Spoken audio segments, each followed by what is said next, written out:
მოგესალმებით, გიბრუნდებით დეველოპერული რუბრიკით. საქართველოს დიდი ხანია მოექცა უცხოელი ინვესტორების ყურადღების ქვეშ, თავისი დინამიური უძრავი ქონების ბაზრით. 2026 წელს ეს ტენდენცია არა მხოლოდ გრძელდება, არამედ ახალ იმპულსს იძენს.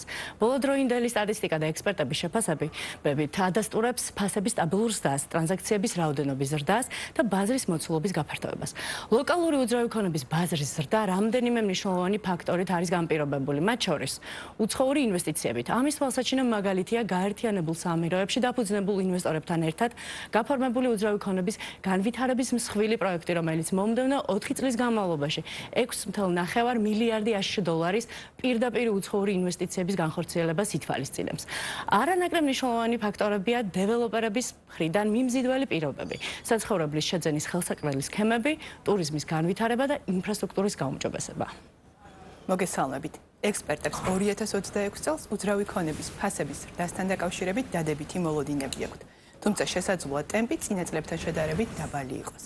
რაც შეეხება მოთხოვნას, ის ჯერ კიდევ მზარდია, როგორც ადგილობრივი მყიდველების, ასევე უცხოელი ინვესტორების მხრიდან. საქართველოს დეველოპერული სექტორი საინტერესო შესაძლებლობებს თავაზობს ინვესტორებს, როგორც საცალო გაყიდვების, ასევე მასშტაბური გარიგრებების კუთხით. დამეთანხმებით, რომ ერთ-ერთი საინტერესო ბაზარი უცხოელი ინვესტორების მოსაზიდად დუბაია. სწორედ საქართველოს უძრავი ქონების ბაზრის საერთაშორისო პერსპექტივებზე სასაუბროთ, მოვიწვიეთ Invest in Georgia's UAE-ის თანადამფუძნებელი თეონა ბუზალაძე. თეონა, მოგესალმებით. მადლობა სტუმრობისთვის და პირველ რიგში გაგვაცანით თქვენი კომპანია. მადლობა მოწვევისთვის. რას აკეთებს Invest in Georgia UAE და რა მიზანი ჰქონდა შექმნის? Invest Georgia UAE დაფუძნდა 2025 წლის დასაწყისში, კერძოდ დუბაიში, გახსნით 2 ოფისი. ჩამოყავს ინვესტორები, როგორც ვიცით, დღეს დუბაი არის ის საინვესტიციო ჰაბი, სადაც 7 მილიონზე მეტი საერთაშორისო ინვესტორი არის თავმოყრილი. ჩვენ ამათ ვემუშავებით, მოყავს საქართველოში, ვაცნობთ საქართველოს ბაზარს, ვაკეთებთ პოპულარიზაციას ადგილობრივი ქართველი დეველოპერების, რომ ჩვენ გვაქვს ის ხარისხი, ვიჭერთ იმ ხარისხს, რაც რეალურად დუბაის სტანდარტებს აქვს დღეს. ჩამოყავს ბროკერებს ვაცნობთ ასევე, იმიტომ რომ ბროკერები დაახლოებით 60,000 რეგისტრირებული ბროკერია დღეს დუბაის მარკეტზე. და ეს არის ძირითადი საძარღო ძალა რეალურად, რომელმაც შეიძლება მოიტანოს ძალიან დიდი საინვესტიციო პორტფოლიო კლიენტების თვალსაზრისით საქართველოში. ამაზე მუშაობთ, დიახ. საინტერესო არის, როგორ აფასებთ რა ელის ქართულ უძრავი ქონების ბაზარს საერთაშორისო ასპარეზზე. გასაგებია, რომ უცხოური ინვესტიციები და უცხოელი ინვესტორების დაინტერესება პირდაპირ ნიშნავს იმას, რომ იზრდება ხარისხიანი საცხოვრებელის მიწოდება და რა თქმა უნდა გლობალურ დონეზე საერთაშორისო დაინტერესება ქართულ ბაზარს პრესტიჟს მატებს, მაგრამ ბოლო პერიოდში რაც ანალიტიკა ჩაგვიტარებია და მიმოხილვა ბაზრის ექსპერტების მოსაზრებით არის რაღაც არასასურველი სცენარები, რომელიც შეიძლება განვითარდეს ისეთ სწრაფად განვითარებად ბაზარზე, როგორც არის ქართული ბაზარი, იმიტომ რომ ზრდას ყოველთვის მოყვება მერე სტაბილიზაციის ეტაპი, სტაგნაციის ფაზა, როცა ფასების ზრდის ტემპი ნელდება, როცა ამონაგებიც უფრო ნაკლებად საინტერესო და ეს ბუნებრივად უცხოელი ინვესტორების დაინტერესების კლების წინაპირობას წარმოადგენს. აი თქვენი შეფასებით არის თუ არა მსგავსი რისკები და თუ ამ რისკებს ხედავთ, როგორ აპირებთ, რომ ამას გაუმკლავდეთ?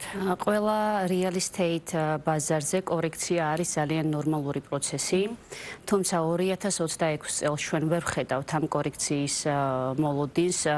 Invest Georgia ძირითადად ეხლა ცდილობს, რომ ხარისხიანი ინვესტორები მოიყვანოს. იქ რამოდენიმე განსხვავებული ინვესტორების ხასიათი არსებობს, ინვესტორები, რომლებიც ეძებენ სწრაფ შემოსავალს და ამონაგებს, ეს არიან ძირითადად დაბალბიუჯეტიანი ინვესტორები, რომლებიც long term ბაზარზე ყოფნას ისურვებენ, ესენი შეიძლება იყოს სასტუმროების ინვესტორები ან რაღაცა სამშენებლო კომპანიებში ჩართულები და თანამონაწილეები ასევე.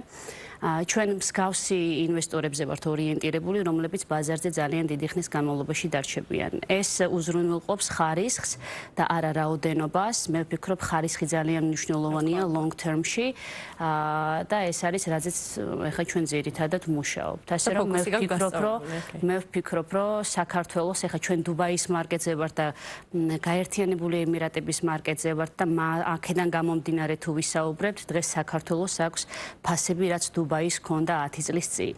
ეს არის ძალიან ისეთი საინტერესო მარკეტი, მით უმეტეს როცა ამხელა ფუნდამენტი ჩაეყარა, რომ ეს giant ძალიან დიდმა დეველოპერებმა მოისურვეს ამხელა რაოდენობის თანხის government to government, ხო, ამხელა ხელშეკრულებები დაიდო და ამხელა ბიზნესის ჩადება და მშენებლობების წამოწყება.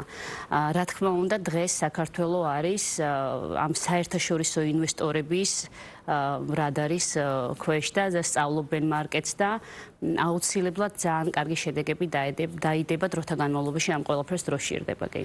თეონე, საინტერესოა, როგორ ახდენთ ინვესტორების მოზიდვას, რას აკეთებთ იმისთვის, რომ საქართველოს უძრავი ქონების ბაზარი მათთვის განსაკუთრებულად საინტერესო და მიმზიდველი იყოს, რა თანამშრომლობის ფორმატი გაქვთ და ასევე თქვენი გამოცდილებიდან რა კრიტერიუმებს აქცევენ ხოლმე ყურადღებას, ანუ რის მიხედვით ირჩევენ დეველოპერულ პროექტებს ინვესტორები? უსაფრთხოება ეხა ჩვენ ისეთ რეგიონში ვართ და მათ ისეთი სამეზობლო ისაქვთ ხო რუკა ხო მათთვის ძალიან დიდი მნიშვნელობა აქვს უსაფრთხოებას რა და ეხა დღეს საქართველოს თუ არის ტოპ 20-ში როგორც ერთ-ერთი უსაფრთხო ქვეყანა ასევე საინვესტიციო პლატფორმა და ბაზარი არის ძალიან გამჭირვალე და მე ვფიქრობ რომ escrow account-იც ძალიან მალე იქნება და დარწმუნებული ვარ რომ ამაზე სახელმწიფო იმუშავებს როცა ეს დასრულდება escrow account-ი ეს არის რაღაც ბანკთან გაკეთებული და მიწის დეპარტამენტთან გაკეთებული ცალკე სხვათა შორის ამაზე იყო მუშაობა წლების წინ ძალიან ბევრი წლის წინ სანამ ომი დაიწყებოდა მაგრამ დროებით ესე ვთქვათ შეჩერებულია მე ვფიქრობ რომ მალე მოხდება ისეთი ძრებია დაწყებული ყველა ადგილობრივი დეველოპერების მხრიდან თუნდაც ჩვენ რომ ვცდილობთ რომ გარეთ საერთაშორისო მარკეტზე საერთაშორისო საინვესტიციო რუკაზე საქართველოს ღირსეულად წარვადგინოთ და ეს არის ჩვენი მისია და მიზანი რატომაც ვცდილობთ რომ დავუჭიროთ ქართველ ბიზნესმენებს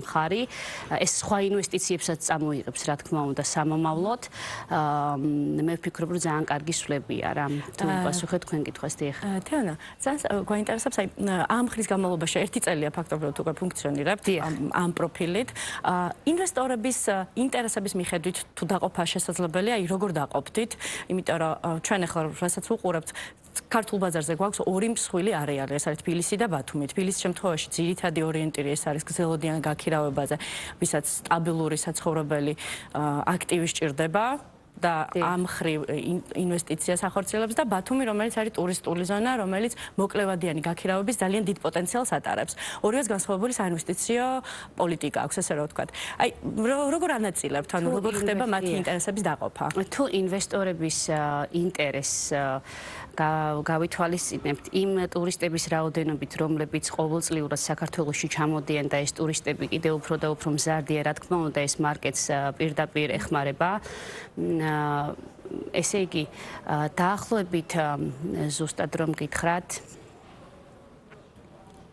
ბოდიში ინტერესების აი კატეგორიების მიხედვით აი როგორც ამბობთ ქალაქებზე ვსაუბრობთ არა მარტო ბათუმი და თბილისია საუბარი აქ არის ასევე სკი რეზორტ ძალიან მნიშვნელოვანია ეხლა ყავდა კი და ასევე ჩვენ ყავდა ჩამოყვანილი ბოლო 6 თვის განმავლობაში სამი დიდი ივენთი გავაკეთეთ სადაც ბროკერები ჩამოყვავს ინვესტორები და ვაცნობთ კულტურას ვაცნობთ საინვესტიციო ბაზარს მათ როგორც ტურისტები ყოველ წელს ჩამოდიან საქართველოში მაგრამ real estate-ის კუთხით არ უნახავთ საქართველოს ამიტომ ჩვენ წელს ავიყვანეთ მაგალითად ეხლა ყავდა ჩამოყვანილი რამოდენიმე დღის წინ გუდაურში ავიყვანეთ რო სკი რეზორტი ენახათ ბევრისთვის თოვლი პირველად ნახა ბევრმა თოვლი და ძალიან საინტერესო გამოცდილება იყო ფიდბექი იყო რა თქმა უნდა და ვფიქრობთ რომ ეს რა თქმა უნდა კარგ შედეგებსაც დადებს ძირითადი ეს სამი ქალაქია არის თბილისი არის ბათუმი უფრო მეტი ინვესტორებს უფრო ვისაც რეზიდენტობა უნდა და იმ მიზნით ყიდულობს საცხოვრებელს რომ პარალელურად ჰქონდეთ რეზიდენსი ოფშენი რომ ვთქვათ აი ხო ცხოვრების უფლება რომ ჰქონდეთ ძირითადად ირჩევენ თბილისს მაგრამ ის მათთვისაც უფრო დუბაის ტიპის ლაიფსტაილი მოსწონთ მოკლედ ცხოვრების სტილი და უფრო მეტად აქტიური და უფრო ესე ისინი ირჩევენ ზღვის პირას. ასევე შეგვიძლია დავყოთ nationality-ს ნაციების მიხედვით ეხლა ხო ეს post-Soviet Union ეს ქვეყნები ძირითადად ურჩევიათ მარილიანი წყალი და ზღვასთან ახლოს. სიახლოვე ურჩევიათ. დიახ. ბოლო კითხვისთვის გვაქვს დრო? კი ბატონო, თეონე, ძალიან საინტერესოა. თქვენი ამ წლის გეგმები როგორია? რა, ესე ვთქვათ, აქტივობები გაქვთ დაგეგმილი და დაახლოებით რა მოცულობის ინვესტიციების მოზიდვას ვარაუდობთ? ესე იგი, რაც შეეხება გეგმებს ამ წლისთვის, ჩვენ ვიღებთ აპრილში მონაწილეობას საერთაშორისო property exhibition, ესეთი ეს არის დუბაიში ტარდება, რომელიც არის ძალიან მასიური სამდღიანი property exhibition show, სადაც ძალიან დიდი დეველოპერები, ადგილობრივი დეველოპერები იღებენ მონაწილეობას ამ შოუში და ჩვენ Invest Georgia-ს გვაქვს წარმოდგენილი ძალიან დიდი ეს პარტი გვაქვს აღებული იქ პრემიუმ ადგილას და ასე შემდეგ და იქ აუცილებლად ვიქნებით 3 დღის განმავლობაში. მაგის გარდა ვატარებთ ამ ბროკერებთან გვაქვს დახურული შეხვედრები, ღონისძიებები, ტრეინინგები, ჩამოყავს ყოველ 3 თვეში ერთხელ ჩამოყავს ჩვენ მინიმუმ 50 ბროკერი. რა შედეგების დადებაზეა საუბარი, ანუ ეს ციფრები შეიძლება ერთმა ადამიანმა გადაწყვიტოს, რომ იყიდოს 150 მილიონი დოლარის ინვესტიცია. ძალიან არაპროგნოზირებადია, იმიტომ რომ ეს მithumetes ახლახანს დაიწყეთ ამ მიმართულებით. დიახ, იმიტომ რომ ისეთ ინვესტორებთან გვაქვს შეხება, რომ იქ თანხის დაფიქსირება, რომ დღეს რა შეიძლება იყიდოს, ეს არის ვერ განსაზღვრავი. შეიძლება იყოს ძალიან დიდ თანხებთან დაკავშირებული. თეონა, ძალიან დიდი მადლობა საინტერესო დისკუსიისთვის. და ამჯერად ჩვენ გემშვიდობებით